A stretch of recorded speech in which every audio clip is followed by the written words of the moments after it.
Good morning. I'm sitting with Sue. Sue, what's your second name? Jones. I'm terrible with names. I know faces. I'm awesome with faces.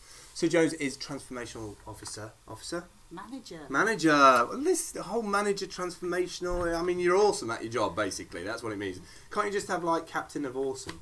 That'll do. That would be ace on a business card. All right. So, Sue, we got together probably about 2 or 3 weeks ago, and we sat around a table, 6 or 7 of us, and we were talking about the Ark. And you seemed really interested in it straight from the off. Normal meetings that I go to, they take 6 to 12 months where people are sort of talking about it back and forth, badgering it sort of, oh, can it do this or do that? And Derek was just straight in there and said, can I do this, can I do this, can I do this, can I do it? And literally 10 or 15 minutes later he was like, I really like this, let's put it on the site. Now for me, it's just taken a massive amount of stress away from finding a piece of land. The Horizon project is a number of things, optimising the use of power, but what else is involved with the Horizon project? Well, the Horizon project is basically in the digital economy space. So we're looking at ubiquitous computing and the kind of data that's collected about us, and what we can do with that data, the other services that we can offer on top of that data. Okay. And our interest in your space is that one of the application areas is obviously energy, in terms of the smart metering and the data that's going to be collected about that. So that's the area we're interested in. I'm very much an environmental person, so I'm very interested from that aspect of it. Mac lives in a boat on the river in Nottingham, so he's very interested in terms of the Ark and how you manage actually living in there and potentially being off grid as much as possible. So I think it's an absolutely superb idea. The main problem you might have had was our estates actually agreeing to it, but we got that agreement before we actually met you because he thought it was a great idea as well. So and you've got Code 4 and Code 6 buildings on the site already, right? Yes. And this is, by the way, the campus, the innovation campus in Nottingham. So you get quite a footfall at the university already to come and see these Code 4 and Code 6 buildings. So do you think having the Ark there will be a compliment to that? Oh, absolutely. I think that people will be really interested to see it.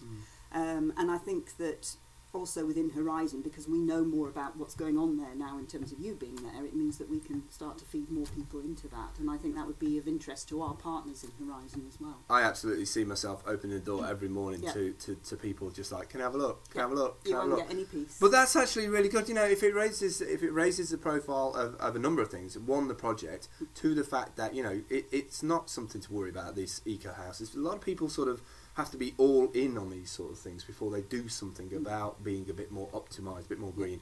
I don't think anybody really thinks they can just flick a switch and be the most sustainable green person in the world. And I'm trying to prove that. You know, I am the biggest abuser of technology and consumption of energy that I know for the last 20 years. At some point you have to say to yourself, right, actually I want to change that a little bit. So looking forward with the Ark, one of the things that I would like, the legacy of the Ark at the university campus, is to build what I like to call a digital Sunday school, and that is the ability to have more than one of these pods on the periphery of either the National Forest or some location in the UK, where we bring children of a variety of different ages down into the forest area.